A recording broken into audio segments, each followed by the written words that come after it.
Thanks for coming on, Dr. Paria. Hmm. Welcome to the Holistic Mastery Podcast. So, for those who don't know, Dr. Paria is a naturopathic doctor with a focus in women's health. Hmm.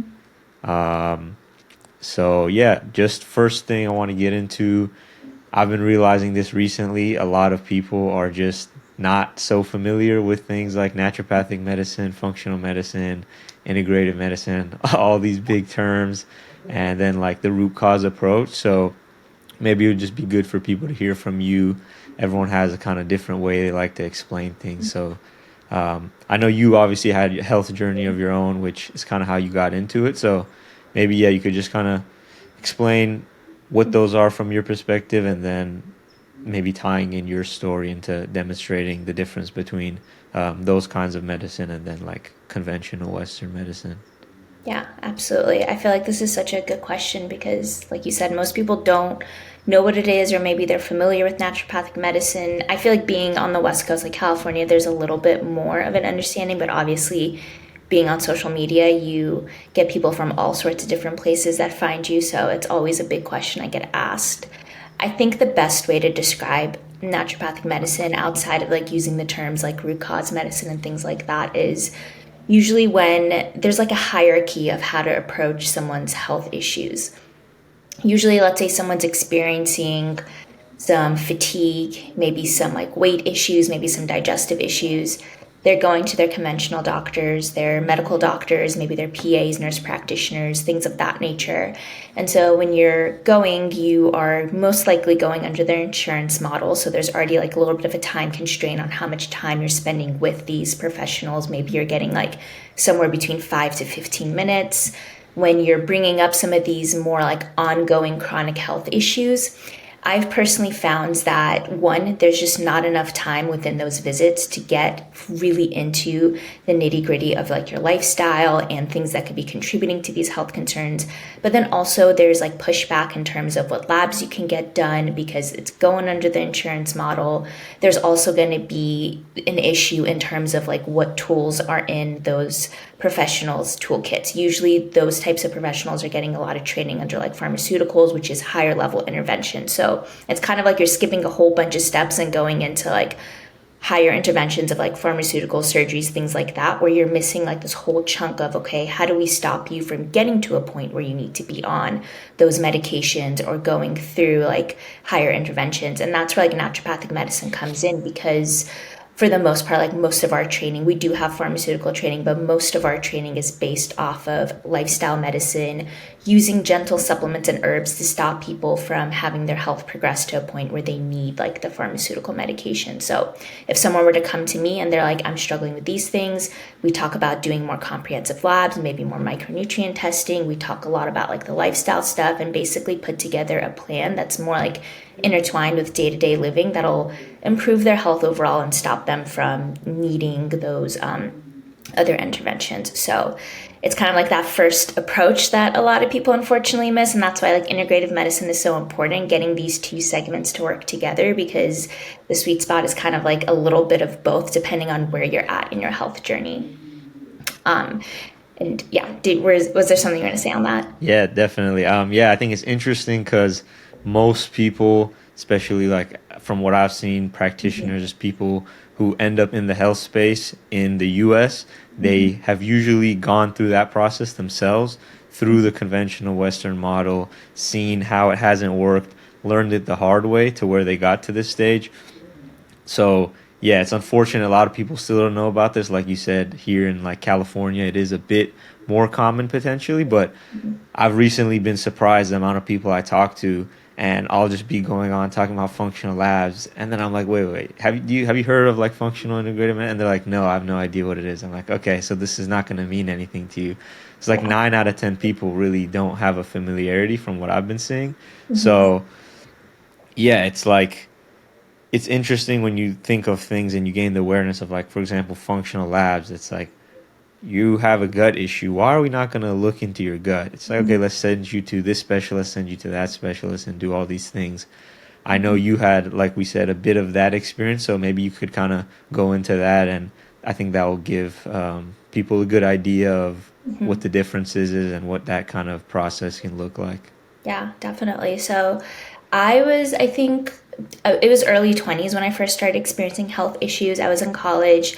When I was in college, I was studying biology and I was actually on the pharmacy route. That's what I wanted to become a pharmacist. I was really just interested in more of like the chemical aspect of it. But I remember when I graduated, I was just struggling with a whole lot of different health issues.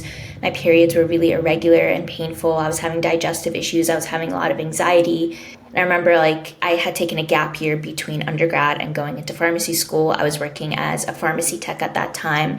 And I was talking to the pharmacists about my issues. They were kind of like, well, we don't really know what to do. And I was going to doctors too, trying to get like just some sort of help, and the options were, and I'm sure so many people can relate to this. It's always like, here's birth control. Do you want to go on antidepressants? Have you tried like just all these random like medications for the gut that I was like, I don't even know if you guys are addressing anything. Like, we haven't even talked about what I'm eating. There were so many things that I felt like were missing. And I was starting to get really frustrated at that point because it felt like, being 21 and being offered like, here's four different medications you can go on. It just felt like a lot at the time because I was like, I'm really young. What does this mean? I'm just going to be on medication for the rest of my life? Like, I feel like being 21, I'm too young to need to be on medications like this. Like, there's got to be like something else. So that's when I really started looking at like my diet and my nutrition and how I was moving my body and things like that. Because up until that point, I wasn't necessarily unhealthy, but I would say I had like a general idea of like, oh, if I look like a certain way, then I must be healthy. But I wasn't paying attention to like the quality of foods I was eating or things like that. So I started making shifts like that and I saw a big change in my health and I was like, why is no one talking about this? And I was in Northern Virginia at the time. So that area, like, it wasn't like the West Coast where people are a lot more like tuned into health. It was a very like go, go, go type of place. And so I was like looking around thinking like, why is no one really talking about how important this stuff is? Maybe like I'm just really separated from people that talk about things like this. And I started like doing my own research and I came across like naturopathic medicine and I became really passionate about that. And I was kind of at like a point where I was like, okay, I could go down the pharmaceutical route, which didn't work for me. And honestly, working as a pharmacy tech was really just stressful. Like, I give so much credit to people that work in pharmacies. It is one of the most stressful jobs. Like, people just yell at you all day long and you're on your feet all day long. It's not fun. And then I was like, okay, but here's this other segment of medicine that really worked for me that I feel like people aren't talking about enough. And this is what I'm more interested in. So that's when I started going down the route of like, I want to go to naturopathic medical school. I want to like learn more about helping people that were more in my position of like, I don't want this to be the rest of my life where I'm on all these different medications and no one's giving me any answers in terms of like what's going on with my body. Yeah. Right on. So it sounds like you kind of did your own research, went to seek that out, and you got kind of exposed to it that way, or was Yeah. there something that maybe a practitioner or some way you got introduced to it? Well, I wish I like, I don't know why when I came across natural medicine too, I never thought to myself at that point, I should just book with a naturopathic doctor and see what they have to say.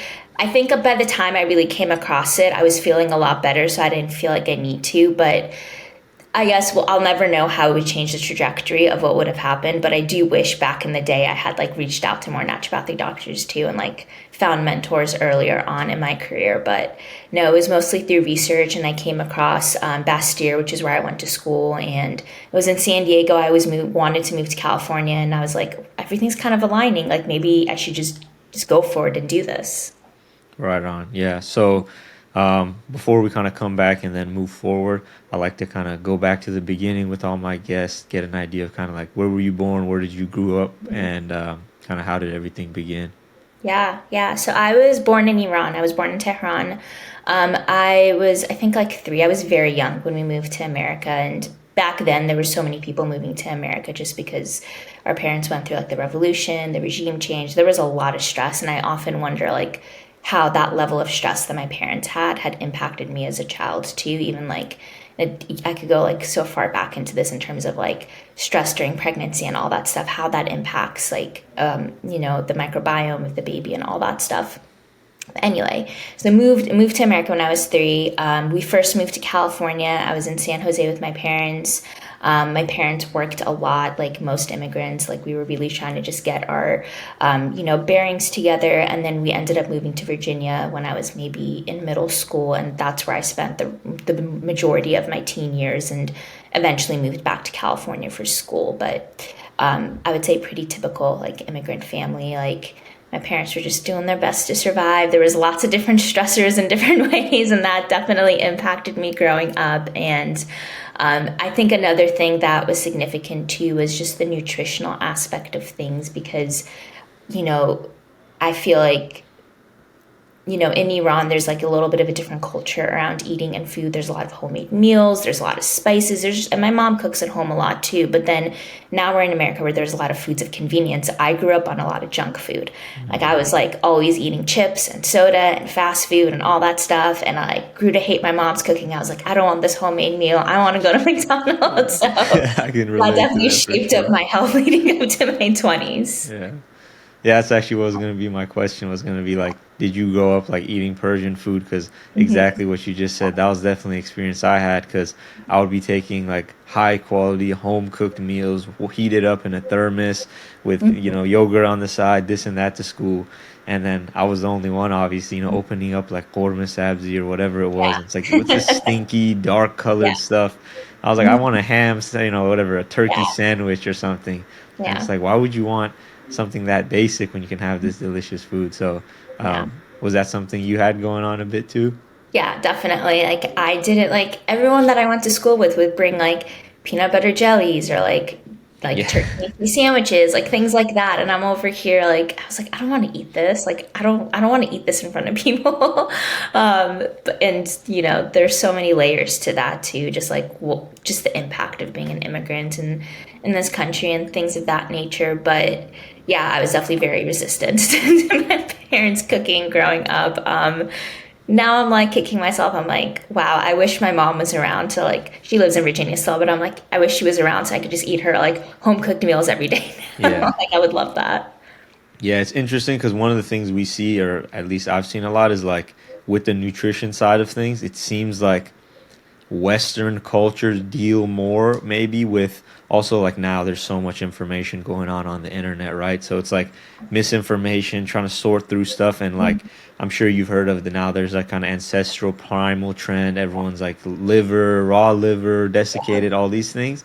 So it's like for the Western world that maybe their nutrition culture doesn't date back as far and they don't have like tradition as much, they're more confused. They don't know what's what, and they don't have something to fall back on. Versus like cultures that we have a tradition of, old foods. And it's like, organ meats, all these kinds of things are completely normal to us. So we can, look back at what were our grandparents eating, even, what were our parents eating, and that's usually pretty healthy food, balanced whole food diet, animal products, all these kinds of things. So is that something you see in your practice maybe?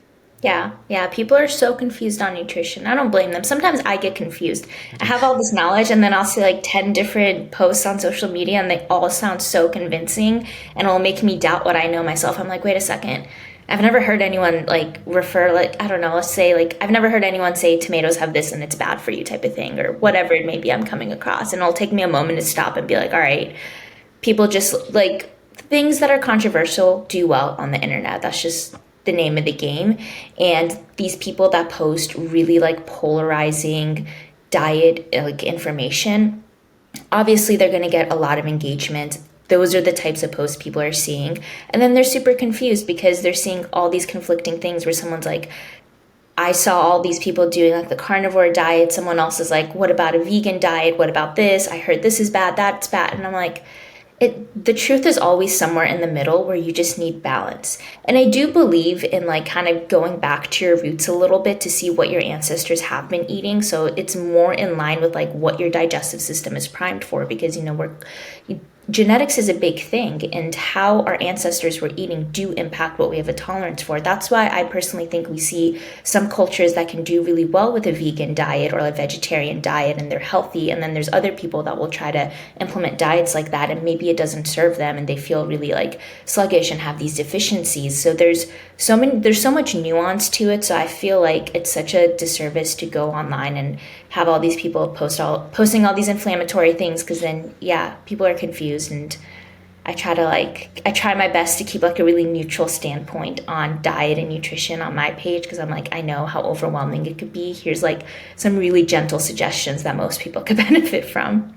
Yeah, you hit the nail on the head there. Like those, exactly what you said. Like the truth is always somewhere in the middle, and exactly what I was thinking is like the social media, internet space. It's always lacking nuance, and that's why the controversial takes obviously do well, Mm-hmm. and it's like the more you know, and especially like working with people, patients, clients, being a practitioner, you realize like you can't just make general like recommendations, and that's why some people are like, oh, like I asked, even if it's a root cause integrative naturopathic functional doctor, like, oh, I asked a question and it's like, oh, it gave me this general response, because it's like, yeah, well, it would be irresponsible of them to give you a direct recommendation or specific advice on some area when they're not properly consulting with you, they don't know the details of your situation, because the Mm-hmm. odds are it could be, a perfectly good recommendation, but there's also a great chance that, it's not accurate. So,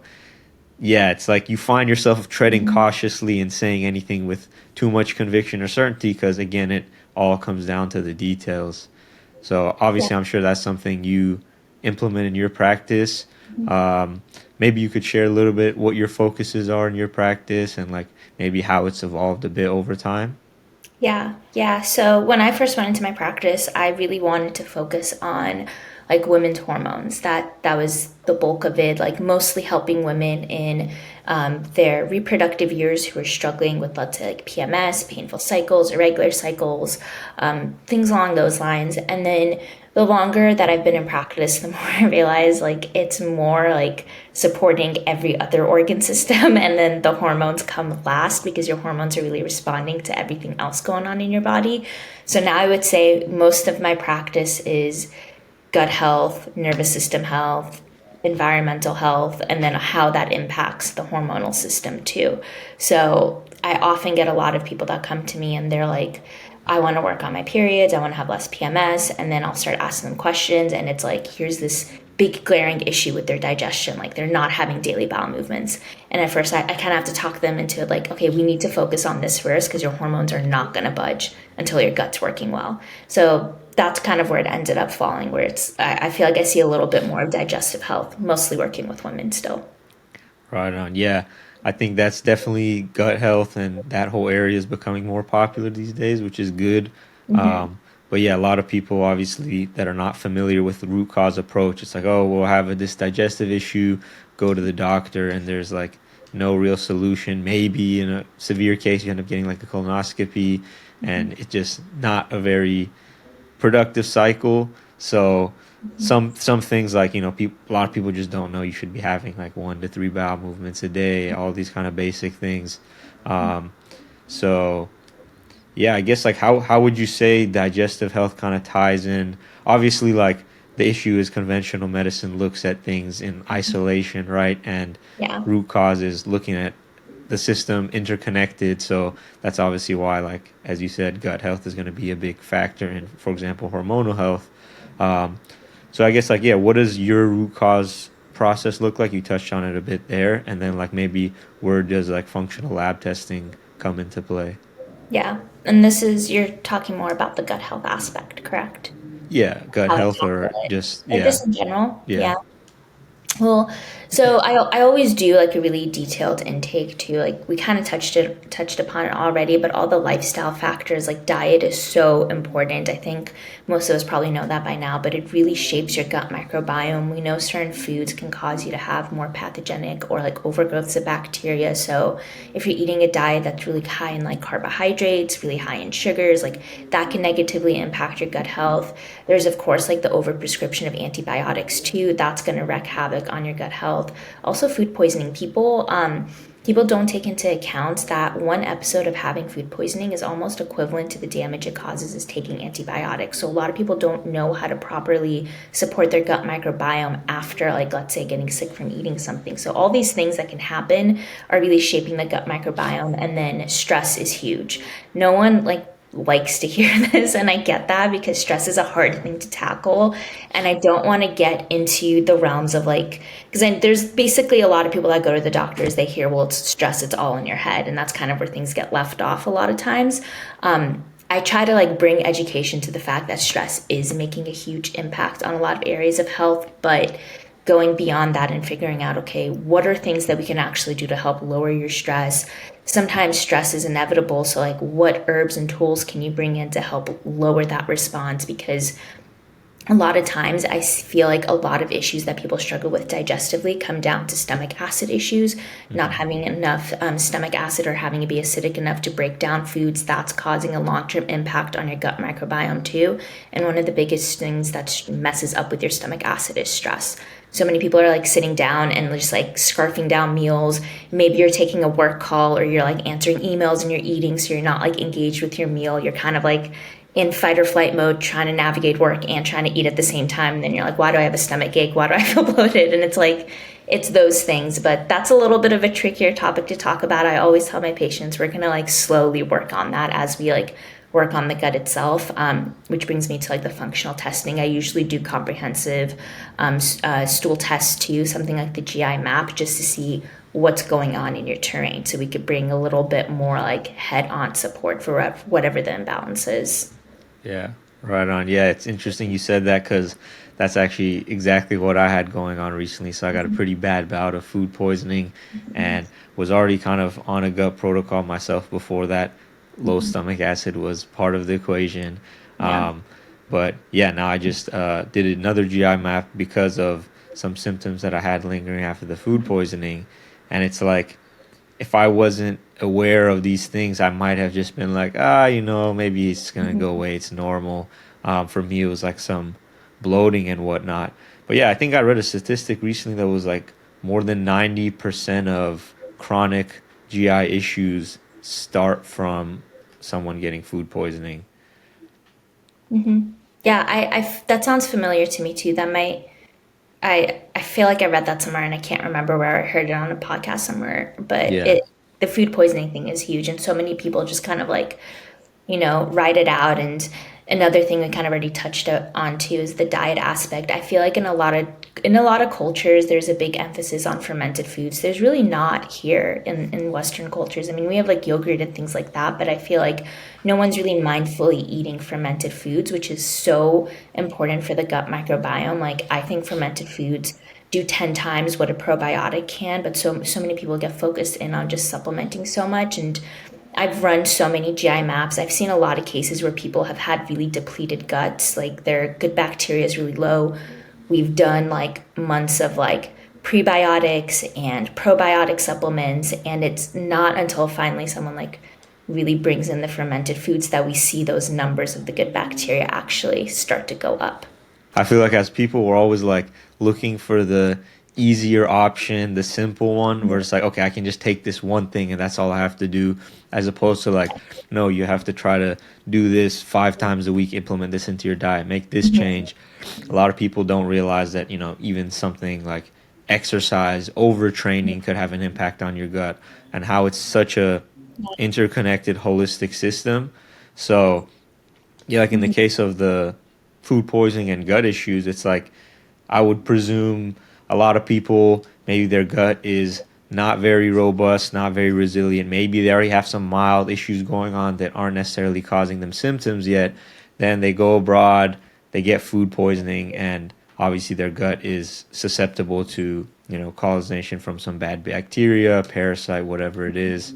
So there can be things that they're doing in their daily life, whether that be proactive or just for the sake of being healthy and optimizing their health, that then put them in a position where they're more resilient and robust when they encounter those things that are often inevitable, as many of us find out. So That really reminds me of the shift that people experience with COVID, because I feel like COVID was the factor that made people really examine their health, because here is a virus that very much targeted people that were, I mean, not to say that healthy people didn't get sick too, but there was obviously a lot more concern for people that were unhealthy metabolically. And I feel like that was a big turning event for the holistic space in terms of people are really like, how do I optimize my body and get my health to a place where I have this resiliency for the things I come across? Like, I can't just always rely on like modern medicine and things like that. Like, how do I internally get myself to a place where my body's in a good place on a day to day? So I felt like that goes in line with what you said about people not having very good gut health to begin with, and then like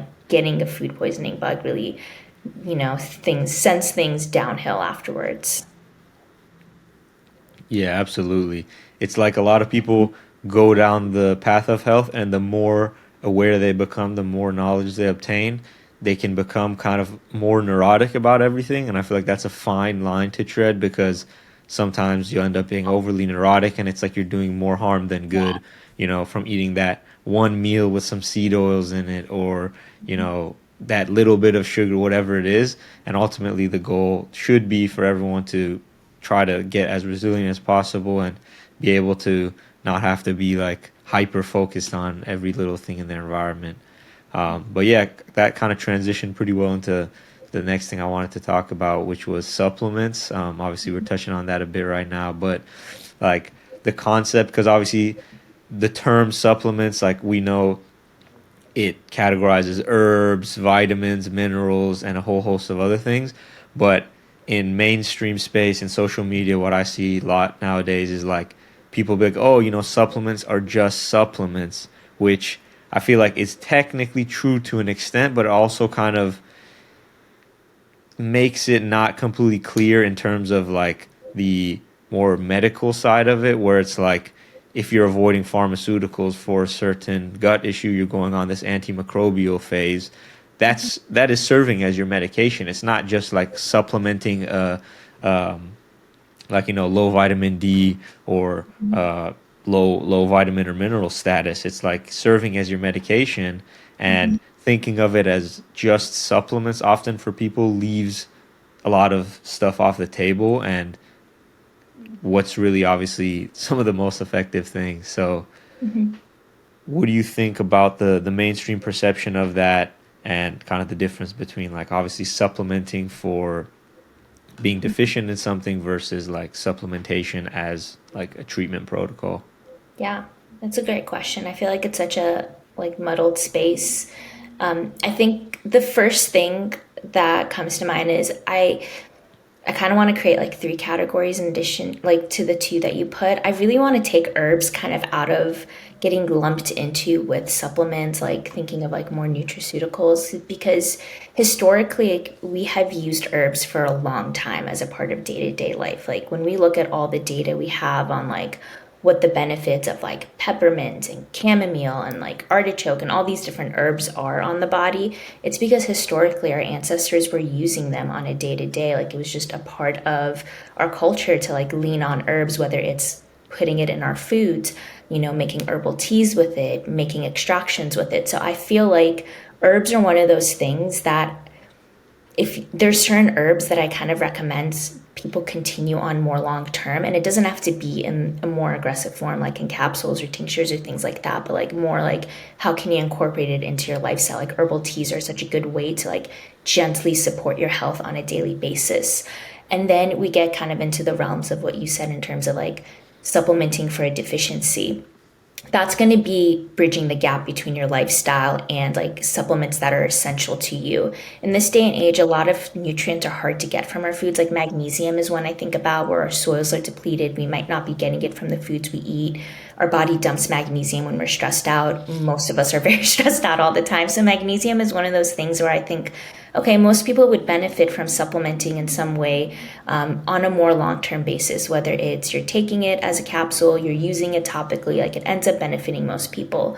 And then to your point, we have like the next terrain of supplements where they're like these like more like heavy hitting pharmaceutical grade, like curated supplements that are meant to be used during protocols. They're not meant for like everyday life. Like you wouldn't be using a concentrated antimicrobial protocol, like supplements, like let's say like biocidin is one that comes to mind. It's like basically nature's antibiotic, obviously a lot more gentle, but like that's what I kind of call it. And I'll use it in some gut protocols, but I would never recommend for someone to take it long term. Like that's going to wreck you So if on a you're daily taking it basis. forever. Yeah. So there's all these different buckets, and to your point, like I wish there was a little bit more clarity, because there's some people I talk to and they tell me they've been taking like a certain supplements long term, and I'm like, whoa, you should not have been doing that. That's not good for you. Like in my space, I see that a lot with DIM supplements. It's like in every single one of women's hormone balancing supplements. It drives me crazy because DIM pulls estrogen out of circulation and kind of pushes it down liver detox pathways. It's good for someone that has high estrogen in the short term, but a lot of people don't have high estrogen. They're just having issues with how they're detoxing it out, so it feels like high estrogen, or maybe their progesterone's low, so it feels like they have that imbalance. And then they start taking DIM and they feel a lot worse because now they've given themselves lower estrogen levels. So I wish there was like more clarity, and maybe that's something I can educate more on my platform too, between like the different segments of like what type of supplements make sense in one setting. Yeah. Yeah, exactly. Because it's like there will be individual ingredients, like you said, DIM, for example, and it's lumped in with this formula for this purpose, but maybe that's not a great formula for most people. It's only a specific case, and that's not always easily interpreted from, just reading the name of the supplement, or if you're not familiar with those ingredients, just having a quick look. I think that's definitely where, like, obviously practitioners come into play, because it's like people will hear like, oh, this ingredient is really good for this, and they're going and seeking that ingredient out, and then the next thing they know, like just for that one purpose, like, oh, I want to boost my energy, or maybe for men testosterone, whatever it is, then they go and get this laundry list of individual ingredient supplements, and just for this one thing they're taking 10 individual ingredients, where it's like, okay, well, maybe their practitioner could recommend them a good formula that has those ingredients in them, and now you only take one supplement instead of taking like 10. Is Yeah, that I something you agree. see? Oh yeah, I feel like there's some people that come to me and I feel so bad for them because they're on like 20 different supplements. I'm like, why are you taking a vitamin D, a B complex, a vitamin A, a vitamin E? Is it, like you could just take one multi. Yeah. That would do it. You don't need to take all these things. Or they're like on five different adaptogens, and I'm like, that's just confusing your body at this point, because all like adaptogens have different, but like sure they're all supporting energy and stress, but they all have different ways of doing that too. So now you're just kind of confusing things and you're overdoing it. So, and I don't blame people, because most people don't know that a lot of things kind of fall under the same buckets. Like you just hear ashwagandha is really good for energy, and then you might also hear maca is really good for energy, or like rhodiola. So you're like, to your point, you're like, let me take all three of those, not knowing you're just kind of wasting your money because they're all doing essentially the same thing, and you don't need to be on all three at once. Yeah, exactly.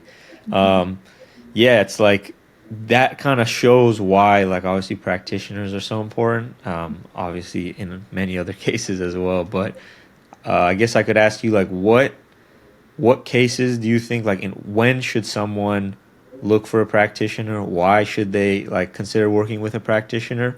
Because, like, from my perspective, I encourage it to people even more so as a preventative and like optimization measure, as opposed to like waiting till you have like some severe symptoms that are bothering you and affecting your quality of life. So obviously these are examples of things that practitioners can help with, and I find like you can recommend someone to get the basics. Most people know the next steps of what they have to do, they just haven't implemented them yet. But once it gets to a certain point, and even with that implementation, it's like you do kind of need a practitioner to take things to the next level. So it's like the sooner you can get to that stage, the better. Yeah, I agree with you. I think in an ideal world, everyone would be like meeting with a naturopathic doctor like once a year, running comprehensive lab work, going over their lifestyle, what they're taking, and kind of like fine tuning their like maintenance plan, if you will, because it's going to change over time. And getting those labs done is a really great way to catch things before they become an issue. Like you can reverse so many different conditions if you were to catch them on time. Like diabetes, type 2 diabetes, for example, like we could catch it so quickly if we are running insulin tests and we see, okay, things are starting to creep up. Let's bring in the proper interventions. So ideally, that's what would happen. I know some people don't have access to naturopathic doctors. It can get expensive because most places it's not covered by insurance, so there's those barriers. But I would say from a more symptom standpoint, like if you've been struggling with a symptom for a few months now and you're trying to do things to address it, like you're tweaking your diet or doing what you can and nothing's budging it or it's getting worse, like you need to go seek help. Like people will often normalize like bloating after meals or like feeling bloated all the time for like years at a time. Like I'll talk to people and they'll say, I've been bloated for 10 years now.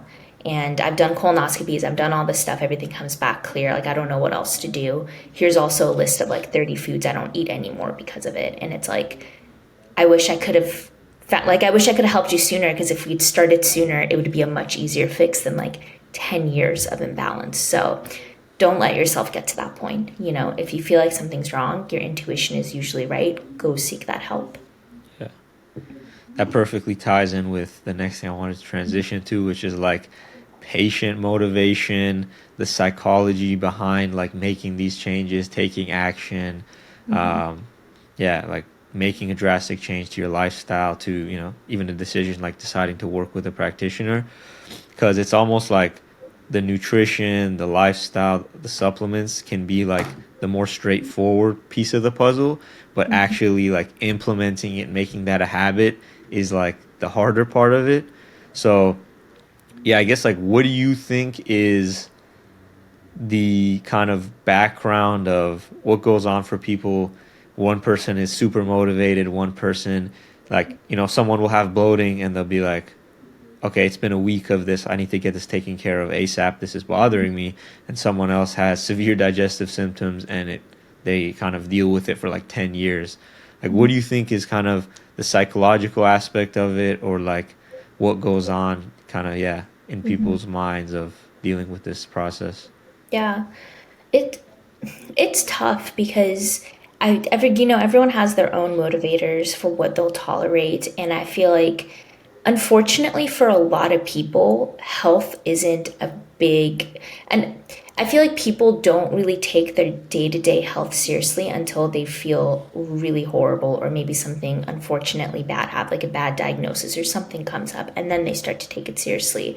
And I don't know where this like comes from honestly because health should be all of our number one priorities. I feel like sometimes when I do a little bit of talking to them and I kind of make the person realize how health is impacting things that may be more important to them, it kind of clicks for them. Like finance is a big one for people. Like once their health starts to impact their finances, they start to take it a little bit more seriously in terms of like, okay, I don't want to be on these like medications or I can't afford like this type of care long. Do you know what I mean? Like when that tends to be a big motivator when I start to talk to people about like, let's say, physical appearance, unfortunately, like sometimes when health issues get to a point where it's affecting their metabolic health and they're noticing they're gaining weight, they feel sluggish, like maybe they're losing hair, that tends to be a big motivator, like the physical changes. Also how maybe they're showing up, like energy is a big one too, like if they're getting to a point where they feel like they don't have the energy to be like hanging out with friends and family or like getting through their day. So it's almost like people wait until their health impacts all those other areas before they start to take it seriously. And there's very, very few people that I've met that are very health motivated, where they're like, I just want to be strong and healthy, and I'm going to come here preventatively. And the second something feels off, I'm going to reach out. I mean, I wasn't like that either. I waited until my health was impacting my day to day before I sought out help. So I don't know. It's tough. I think in today's culture, we just don't get enough of an emphasis on health and how important our health is. And people think about the now and not the future. And they're not thinking about the fact that they could be a 40 or 50-year-old on like 10 different prescription medications, who has no energy, who has like arthritis and has all these issues. Like they're not thinking about the quality of health down the road. They're just thinking about like right now. Yeah. Yeah, and it's like if someone gets to that stage where they are the person who's going to be just like, I want to feel strong and healthy and preventative and optimized, it's someone who's already gone through the other side of it, like you said. Like even for yourself, I can say for myself as well. It's like you learn it the hard way, and then you're like, all right, I know now. I'm going to Yeah. be more, a bit more smarter about how I want to go about this. But a lot of people, it's like maybe they haven't seen the reality of what could be or the dark side of it, so they're a bit oblivious to what's possible, so they're kind of loose with how they go about that. And exactly like you touched on, the external factors are often what motivate people more, Hmm. unless it's like something that's crippling to their day-to-day life, Yeah. which is kind of unfortunate, but it's good to at least have that skill to speak to people in a way which can bring their personal motivators kind of to light and obviously help them to move forward. So I guess like where would you recommend someone? Because in my opinion, like you touched on it a bit there too. I think like people are not used to investing in their health, and I mean that in like all senses of like time, energy, financially, everything. So Hmm. even if it's like you need to invest going to do resistance training 3 to 4 times a week, they're like, oh, that takes so long, or you need to do these supplements, it's going to cost so much money, or investing working with a practitioner. But like I feel like if someone prioritizes that, like often you can find a way to make it work. And highest ROI investment usually is like do what you can on your own, work with a practitioner. But like, what would you recommend to an average person on terms of what can they implement on a day-to-day basis, like foundational elements, and then like maybe like working with a practitioner, like and Yeah. how they would go about that. Yeah. I feel like one of the biggest things I usually would prefer people to start with, and it can make such a huge impact, and people don't even realize it, is their sleep. Like sleep hygiene is so overlooked. I don't know if you remember like all the memes and stuff growing up of like I'll sleep when I'm dead, like those types of like that type of mentality that people have like carried on. No one should be surviving off of like 4 to 5 hours of sleep. It's just not. It's fundamentally not good for your health. And I don't care if you tell me you're the type of person where you sleep 4 hours and you feel great all day. Like I just don't. I don't think you're serving your body what it needs and deserves. Everyone needs rest. And often when I examine people's sleep hygiene, they're not sleeping around the same time every night. They're waking up at all sorts of hours, whether they're setting their alarm for 5 a.m. one day, sleeping in until 10 a.m. the next. Like it's just causing so much dysregulation in their circadian rhythm. And so I usually start with sleep. I'm like, tell me about your sleep hygiene. That's a really good place to start because if you can't be committed to like nailing the sleep piece, it's going to be harder to make all those other changes. It's going to be really hard to change your diet if you are having a hard time already like trying to go to bed around the same time and have like a good hour of like wind down beforehand. So small baby steps. I'm like start with your sleep because that in turn is going to really support your cortisol throughout the day. It's going to help your energy and mood a lot. And once you start to see the benefit of that, then you start to feel more motivated like, oh wait, I did this small thing that like I was really putting off and I feel good. I wonder what it's going to feel like if I make that diet change that I've been putting off. So it's kind of like these slow steps that are starting. Um, and I feel like the sleep is like one of the bigger changes people notice once they get it in a good place. So that's kind of what I like to start with. It's like what's a small change that's going to be a big reward that's going to motivate you to make those other changes.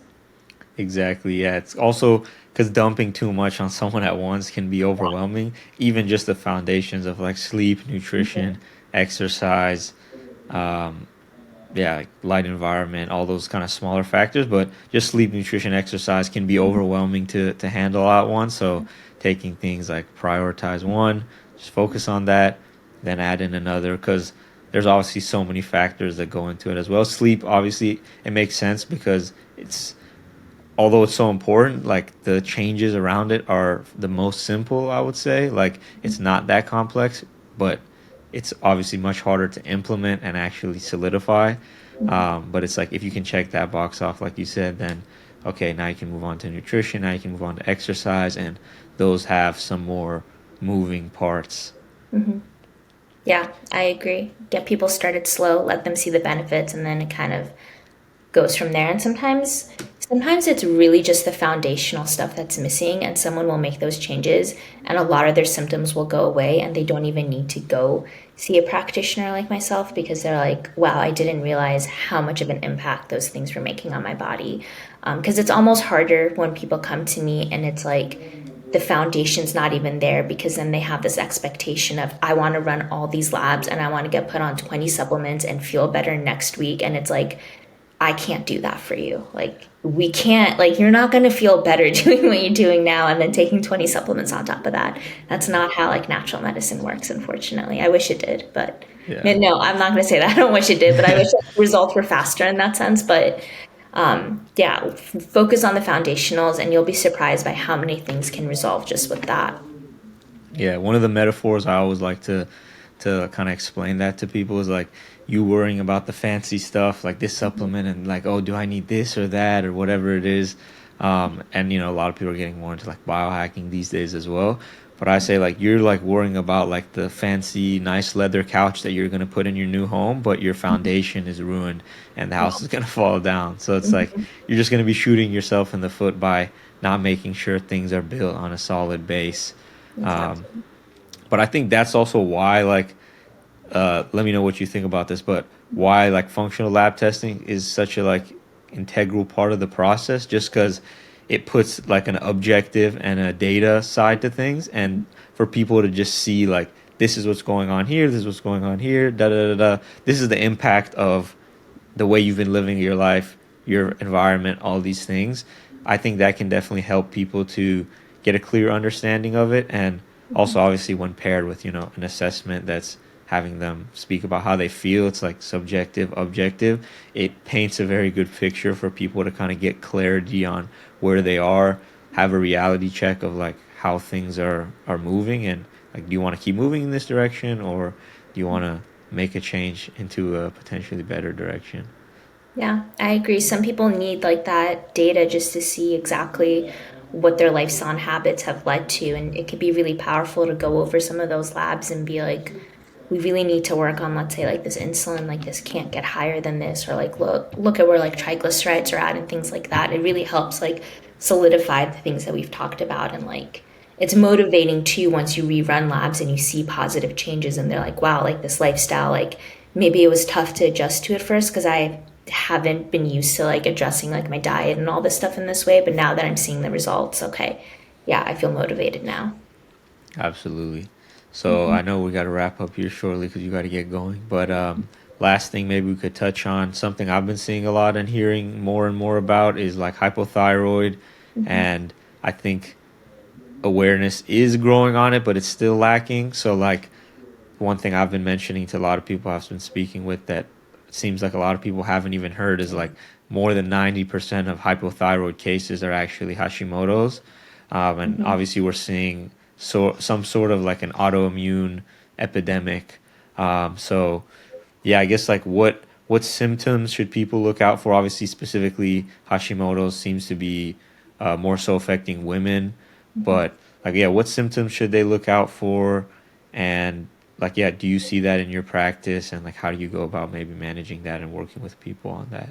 Yeah, absolutely. So, full thyroid panel is usually like almost always part of the blood work that I do for patients just because thyroid conditions and Hashimoto's are so underdiagnosed. I think I wish I could remember the stat off the top of my head. I think it's something like 1 in 10 women in their lifetime will develop some sort of thyroid condition. So it's a really staggering number. And like, we're not doing a good job in the conventional medicine space of running these markers because they'll only run a TSH, which is just looking at how the brain's communicating to the thyroid itself, but they're not doing like a full panel of seeing like what your thyroid hormones are. And then so many people I've worked with have been on thyroid medications for a long time and no one's ever run like antibodies for them to see if it is Hashimoto's. And that can make a huge difference because once you uncover the piece of like there are antibodies compromising your thyroid function, there are so many lifestyle things you could do, so many like herbs and other approaches you can take to help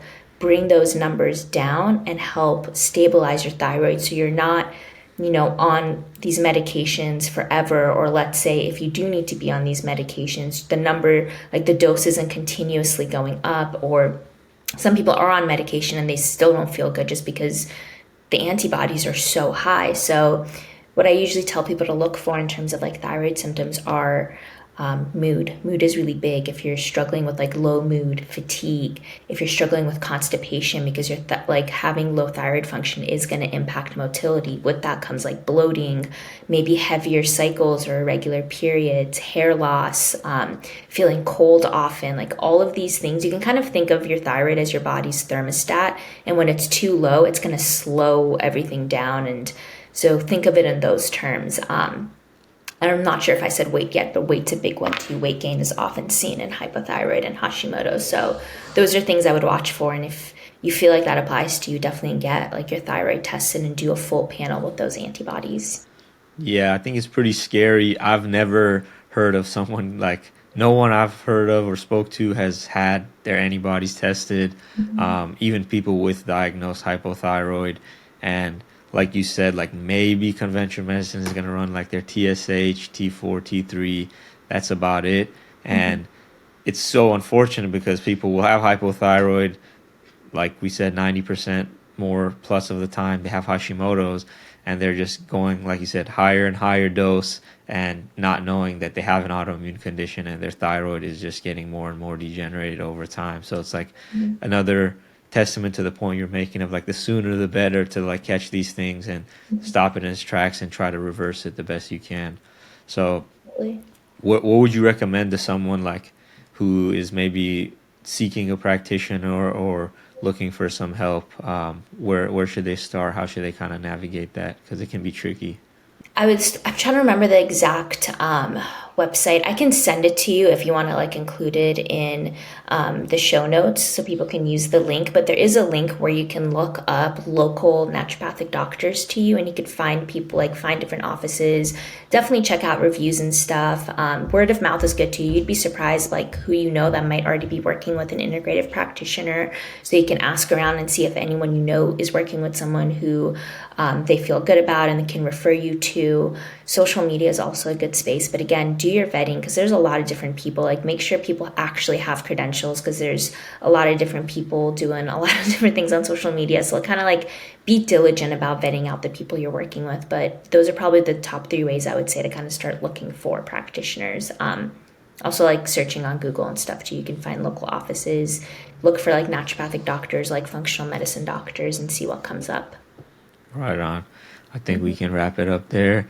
Thank you, Dr. Paria Vaziri, for coming on. It was great to have you. Yeah, thank you so much for having me. This was great.